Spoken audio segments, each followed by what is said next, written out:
Hello and welcome, my friends. Today we're going to be making shredded chicken tacos. We'll be frying our own taco shells, making a rich and flavorful chili sauce from an assortment of whole dried chilies, and making a fresh pico de gallo to top it all off with. I'll show you a few tricks that will really elevate the flavor of the dish, along with a few shortcuts that can save a lot of time when you're in a hurry. And by using a pressure cooker, we can prepare everything fresh in under an hour. The first thing we'll want to do is start preparing our dried chilies. I like to use an assortment of different chilies in this recipe to build a richer, more complicated flavor. Each type of chili has its own unique profile. I'll use a different mix every time I cook it, making for slightly different flavors each time. Sometimes using all the same type of chili can be delicious too. Some of these chilies can be pretty hot, even when dried, but you can remove almost all of that heat by slicing the peppers open and removing the seeds and the pith, which is the white inner part. I like to save these removed parts to make hot condiments out of, like chili flakes or chili oil. We're going to use the cleaned dried chilies in two different ways in this recipe. We're going to take half of them and grind them into a fresh chili powder that's mild but packed with flavor. To do this, we'll break them up into chunks that will easily fit into our grinder. Then we'll toast those pieces in a dry pan with some black peppercorns, whole cumin seeds, and whole coriander seeds. Keep them moving in the pan to avoid burning them. Once toasted, we'll transfer them to our grinder and grind them into a powder. I like to make plenty of extra powder and keep it in a spice jar. Leaving the powder a bit coarser when you grind it will improve its shelf life. The other half of the dried chilies we're going to rehydrate to use in our chili sauce. One trick to enhance the flavor of the sauce is to soak the chilies in the stock that we'll use in our sauce later. Any flavor that soaks out of the chilies will then get added back into the sauce with the stock. Once the chilies have rehydrated, remove them from the stock. The strainer can make this easier. Save the stock and let it simmer on a back burner. Next, we're going to chop up all our veggies.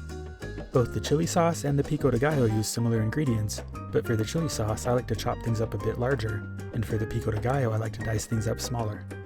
For the chili sauce, chop up the rehydrated chilies, a couple of fresh jalapenos with their insides removed, an onion, several cloves of garlic, a couple of tomatoes, and a handful of cilantro. For the pico de gallo, dice up an onion, several jalapenos, a red bell pepper, garlic, tomato, and cilantro. We'll also shred some lettuce and grate some cheese for toppings. With all of our veggies prepped, we're now going to heat up some olive oil in a frying pan and add the onions, jalapenos, and soaked chilies.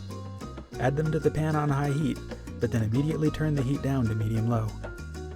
The key to this sauce's rich sweetness is slow cooking this onion pepper mixture for a good 7 to 10 minutes before adding any liquid. Once the mixture is about halfway cooked, I'll add the garlic and a pinch of salt. I'll work on preparing the pico de gallo while the onion pepper mixture sautés, but make sure to stir the pan regularly so it doesn't burn. While all that sautéing, we'll work on our pico de gallo. To get those nice fresh chunks of tomato and pepper, I like to take half of the diced up veggies and add them straight to the mixing bowl. The other half we're going to crush with a mortar and pestle to extract all those flavorful juices. I like to start processing the denser onions and peppers first, then add the more liquidy tomatoes once those are crushed. When I'm in a hurry, I'll use a food processor to speed this up, but crushing it in a mortar brings out way more flavor than blending does, while keeping everything more chunky. Once we've processed the mixture with the mortar and pestle, we'll add it to the bowl with the freshly diced veggies. Slice a lime in half and juice it into the bowl too. Mix it all together and put it in the fridge to rest and chill. The longer it sits, the better it'll get. And don't forget, as you work on the sautéing mixture, shake a few times too. Now, the sautéing onions and peppers should be cooked through. You can tell they're ready when the onions turn transparent. Make a well in the center of the pan and let some of the oil accumulate there. Add a pinch of cumin seeds and stir them into the oil. Let the seeds toast for 30 seconds or so, then sprinkle a couple of spoonfuls of the chili powder over the seeds so that the powder soaks up the oil. Let the powder toast for another 30 seconds or so, then break it up and mix it into the vegetables. Next, we'll deglaze the pan with the stock that we soaked the chilies in. Stir it in a ladle at a time until the spices are smoothly mixed. Then pour in the rest of the stock. Add the chopped tomatoes and cilantro, then let it all simmer down while we get the chicken ready. To prepare the chicken, we're going to give it a simple dry rub. But first, we're going to heat up some olive oil in our pressure cooker on its high sauté setting. While that heats up, we'll sprinkle a pinch of salt and then a spoonful of our chili powder over the chicken breasts. Rub the mixture around to give it an even coating, then turn them over and do the other side. Once the oil is hot, add the chicken one piece at a time, Sear the chicken for about a minute, then turn each piece to sear the other side. Once seared, take the simmering sauce and pour it over the chicken breasts. They should be completely submerged in the sauce. If they aren't covered, you can add a little more stock. Seal the pressure cooker and set it to pressure cook on high for 10 to 12 minutes. When I'm in a hurry and want to save time and dishes, I'll often cook the sauce right in the Instant Pot. Then I'll skip the dry rub and searing and add the chicken directly to the sauce in the pressure cooker. While the chicken cooks, we have some time to fry our taco shells. I like to use a smaller pan so it takes less oil. You want to use just enough oil to cover up a tortilla, about ½ an inch deep, although you can get away with a bit less once you get the hang of it. The trick is to cook it flat on both sides for several seconds before trying to fold it. You want it to be just stiff enough that it keeps a larger radius when you fold it. If you try to fold it too soon, it will collapse and you'll get a crease. Using your tongs to hold up the edge until the shell holds its shape can also help keep a bigger pocket in the shells. After it's cooked on one side, turn it to cook on the other. Make sure to get some oil on the inside of the shell too, especially if using less oil in the pan.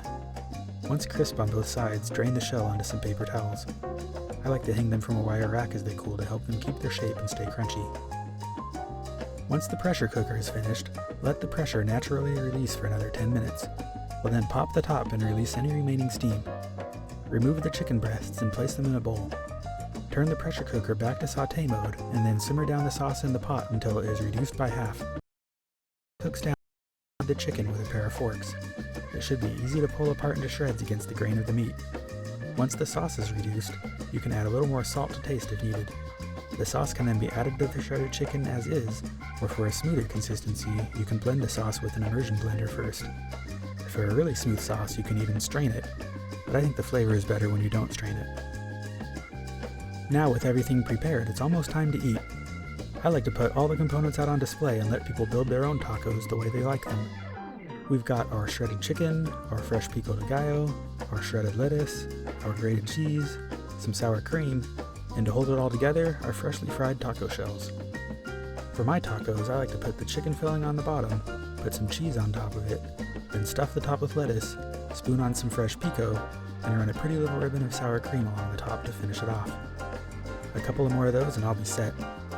I hope you enjoy these as much as I do, and I hope you'll be joining me again soon.